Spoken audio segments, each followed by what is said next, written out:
Oh, hi there. Lost media is a topic that I've been interested in. You're really ripping off Supersonic Q's intro? I mean, yeah. Dude, do the intro your way! Lost media is a thing that exists. You can have something that's announced and gonna be released, and then poof, it's gone.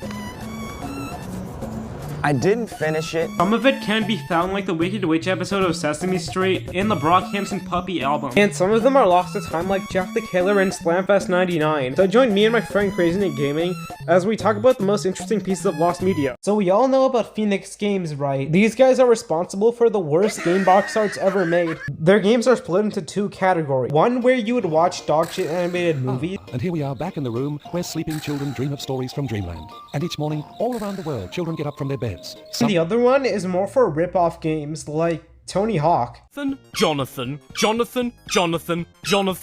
Black Jonathan. The game we're talking about falls under the second category, and it's called Packy. Given how famous it is for the bad cover, and how people reacted to it, like... Hey, yo, Mr. Alt, that looks ugly. This Pac-Man from Wish, he looks like your mom. Not much is known about it. Even YouTubers like Polar covered it. But it was just him reading forum posts, the game appearing on a sketchy retail site, and a supposed gameplay footage, which was confirmed to be fake. The search was dead for a while until YouTuber Retro Detect made a massive update on the search.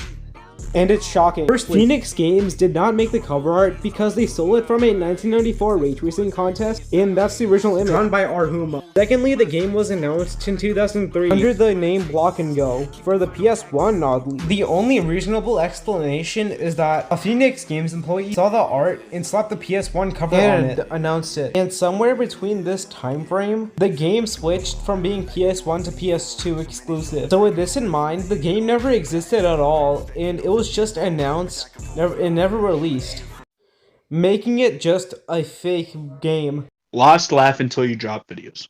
Laugh Until You Drop is a video series created by, me. Over the years, many Laugh Until You Drop videos have been made, but all have been deleted except for the reboot.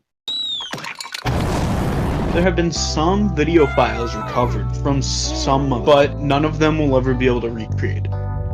The only way that it could somehow be found is by going into my old iCloud account and maybe resurfacing them somehow, but they might be lost to time forever, sadly. One of the Laugh Until You Drops even joked saying it would be lost, because we joked around all the time saying that they'd be lost to time, but there is 5 Laugh Until You Drops that need to be recovered. Carnival of Light, Beatles, 1967. During the Sgt. Pepper sessions in 1967, Paul McCartney agreed to show a song at the Million Volt light rate. And so Paul was like, "Oh guys, make noise." And that's what they did. The song is largely described as just noise, but it's split into 4 sections to keep it interesting. The song was performed on one of those dates, had some cool light projection stuff, and critics were like, meh, it's decent, I guess. Strong One Twilight 2. Years passed and the song hasn't been released. Although Paul attempted for it to be a single in the anthology series, Paul, George, and surprisingly Yoko turned it down. Recently, the Sgt. Pepper's Deluxe Edition was gonna have Carnival of Light, but got turned down for the same reason. So with Paul being the only one to release it, the fate of the song is unknown. Lost Jeff the Killer image. Jeff the Killer's picture is one that many people talk about and have been used a lot in time. Many people have wondered where did this picture come from? That has still not been found yet, but there has been many leads.